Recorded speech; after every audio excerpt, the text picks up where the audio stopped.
You already have all these things unlocked. You've been cheating. So legendary crafting is a new mastery that players will be able to unlock through using experience points and mastery points to delve into to actually unlock different tiers of these collections that they're going to be contributing to. The very basic one, the first one starts is always going to be a lore-based collection. For the legend that we're going to use as an example for this is going to be the Colossus, which leads into the Juggernaut.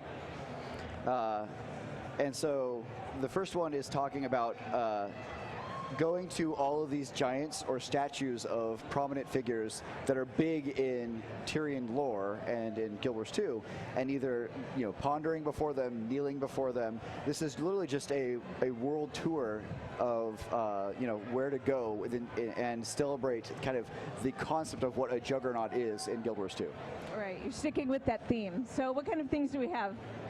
So like one of them is pondering in front of the statue of Jorah. Out in Wayfarer Foothills. Some of them will take you to elements of cleansing one of the cathedrals in Or and pondering before it. Some of them are kneeling before the Colossus in the Cliffside Fractal. Like this starts bringing in all various elements of the world of Tyria and having players come and start this journey, so to speak.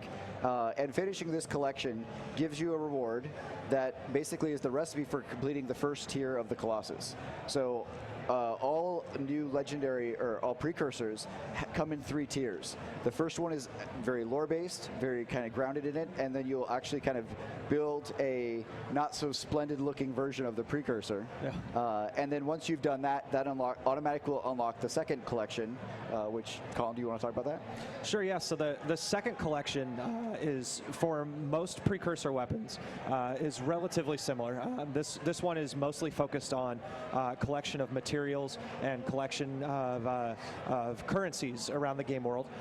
This is the one where the first and the third collection are the most distinct and unique to each precursor. The second one is mostly the same concept, although the items that come out of each of those is different in theme to the thing you're building.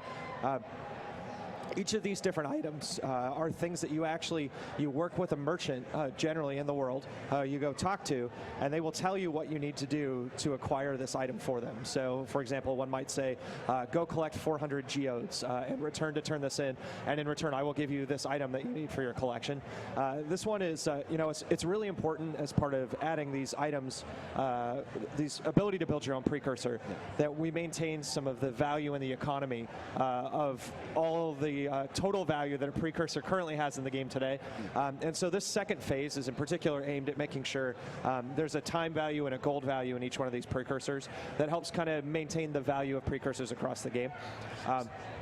But it's broken up into really small digestible chunks. And I think that's a huge difference when you think about an epic journey, is you want to go on this amazing journey to eventually get your precursor, but you don't want to have to think of, I have to do all these things all at the same time. You want to say, today this is the thing I'm going to work on. Okay, I'm going to go work on geodes, and while I'm doing it, maybe I'm going to get mithril, and that will help me accomplish another one with mithril ingots in here too. But it's very one piece at a time, so you can feel like you're getting progression and going through. Yeah, and so much of this, you're playing the game as you're getting it, which is really a thing that we want to happen. It's not just, okay, stop the gameplay that I'm doing and go out and do this other thing. This is just part of the progression. So these two merchants I've been hanging out with here in Lion's Arch, Grandmaster Craftsman Hobbs and the Scholar next to him, start kind of the second tier, and they'll also give you the first collection for your legendary. But they'll also involve like the Master Weaponsmith. So it goes back to, hey, look, you're building a hammer. Let's go talk to these guys and see what you can do to help their war efforts and trying to build these things. This is in Lion's Arch, by the way. When you start looking for this guy after Heart of Thorns, that's where he is. Yes. And some of these merchants they'll send you to are not just these ones in LA, although these are the most conveniently located ones. You'll also be sent around the world to talk to famous characters around the world who are great crafters as well, and they'll help guide you through being able to build this stuff. And Mike can show you here where the volumes to begin your entire journey kick off once you've unlocked the mastery line that allows you to purchase these. And so once you have the first tier mastery, allows you to come buy the first book, which starts at first collection. You'll need to kind of progress your mastery tiers to further down to be able to go, part of the second collection, and then finally the third one as well. So the third tier, after we've kind of built the actual hammer aspect of it, deals, again, is more of a thematic one. So this usually will happen more about like the artistic elements of what's going on with the legendary weapon. So with the Juggernaut, it basically turns you silver, as Colin was mentioning. And so the way that you actually do that is that first you'll need to build this terrarium that will house all these oozes that you're going to go and collect around the world. Ew. And so fortunately, the craftsman right here will actually sell you the recipe of this terrarium that you need to build. And then from there, you're going to be going and defeating these oozes, combining them to create kind of a chromatic ooze inside this terrarium. And that's just the first tier. So you already are going to do some more exploration about this and find out where all the various oozes are on Tyria. And then you're going to start feeding it various chromatic or ooze-type beverages or foods to kind of help grow your chromatic ooze inside the terrarium. There was a lot of thought that went into each one of these of what if someone really was going to make this legendary, what exactly in our world would they have to go out and build, and what little components should they put together? And this one, you know, like Mike said, because of that chromatic feel that it adds, it's like, well, ooze, clearly somebody stuffed a whole bunch of ooze into this hammer, and that's how this whole thing works. Obviously. I mean, it was... Everybody knows that, but here we are now able to do the same thing ourselves. But you know, really, I've gone through some of the testing of the other legendaries that I'm not going to tell about right now, but that was the thing that struck me, is how much preparation and how much planning went into making these fit each legendary, and it works so well. Yeah, this was a lot of work from the rewards guys, and they really put their heads together. They came up with what the initial paradigm of what we wanted to do legendary journey moving forward. And we're talking about a weapon here today, but this is exactly like what we're doing moving forward with pretty much every legendary that we're doing. So like we talked a little bit briefly about fractals back in the a couple months ago or a month ago now, about how there's going to be a legendary backpack there, and it's going to fit a very similar paradigm of you're going through this journey, you're going to have multiple things happening in different collections and different tiers, and kind of give people kind of check boxes that they can say, okay, today I've done this, and give you just kind of smaller goals to accomplish something big, like, you know, a precursor and the legendary after it. I think just a kicking off point too, you know, of like, it's so daunting to think about how to go about this entire process, currently in game until the system arrives. It's a lot. It's a huge read through of wiki pages, buried in wiki pages with more wiki pages, and those wiki pages are amazing. Shout out to whoever put those together. Thank you, wiki team. Also seriously. to the app, the Legendary Guide app is amazing as well. But you know, having this in game where it's exposed to players, where they can open up their achievement panel and see all of this, learn it through a mastery line, and be able to say, okay, now I know all the things that I need to do just to get started on this thing that sounds cool. Wow, a legendary journey. I think that's a huge addition for us as well. The percentage of people who are aware of what you needed to do to move all the way through this process, I think it was very small in the grand scheme of Guild Wars 2 players, and we're really hoping having a system like this will allow a lot more people to feel like a legendary is a goal they can achieve, and they have a clear path to get there, and that path involves ooze for this one. Yep, you can absolutely do it, and it's going to be a little clearer. It's going to be a lot clearer. Yeah. So can we get a peek at what else we have to do on this collection? Yeah. I'm like pushing for spoilers here, but I'm not even a little bit sorry. So the final step after you've kind of fed up your chromatic ooze is you're actually going to be kind of coating yourself with it, and then you're going to go take various damage from places around the world. Like the one I'm highlighting right now is going into the lava in the heart of Mount Maelstrom. And while coated, you know, if you want to dance in the lava, so to speak. But it's, again, kind of training your ooze to be able to take this damage, weather this damage, so that when you actually infuse your final legendary weapon, it's something that will be there with you the entire time. I feel like your ooze is like working out. Yeah. Do you want to give some of the examples of some of the things that you do with specifically in that collection with some of them? There's a falling damage one, right, where you actually have to jump off of a high place with your ooze. I believe that is right. Yeah. That is a weird thing to say. I just want to point out that jump off of a high thing with your ooze is maybe something nobody's ever said before. Well, your ooze might be afraid of heights, and for it to fit into your legendary weapon, it has to conquer that fear. Exactly. Get over that. Yeah, what other fears? Yeah, so like you talk about lasers from Specs' laboratory from the jumping puzzle. There's the one. Here's the one. Falling for 10 seconds without touching the ground. You know, it's all sorts of things that we're just going to allow our players to kind of have fun with and help kind of train their ooze, how to train your ooze as this journey goes on. Yeah, so like some of it's going to come from various fights, like the Risen Ore Priest. Some of it's going to come from environmental damage. Some of it's going to come from experimentation. Yep. And then finally, it's just purchasing the Juggernaut Volume 3 from Hobbs, our craftsman here, who will actually kind of bring this all together. And that, again, will finish off your collection, which then allows you to kind of go to over to your weaponsmithing stations. And now there's a new section in here, as I go hide all this, for legendary components. So like the Colossus for the first tier actually has an essence that comes from finishing the first collection, and you will also get this from salvaging your precursor as you're upgrading it, because it's actually you're building one, and then you're going to go do the collection. You're going to salvage your initial precursor, or tier 1 precursor. Oh, that's going to hurt. Yep. Use that as a component for your tier 2 one, and carry that in as you're going from tier to tier until you actually build your full legendary. So it's basically just taking your first weapon and making it cooler and adding more things to it, and ultimately adding the ooze aspect of it in that final step that brings it into the legendary and kind of ties everything all thematically together. And this is a good time to point out too that actually not just Lindsay and Andy on the reward team played a huge part in building this, but it's taken a long time for them to put this whole thing together. This was a lot of work for the art team as well, because they ended up going back and making a unique skin for every single tier of precursor weapon. So tier 1 unlocks a tier, you salvage that to get a second tier of precursor, to get a third tier, and then you've got your precursor.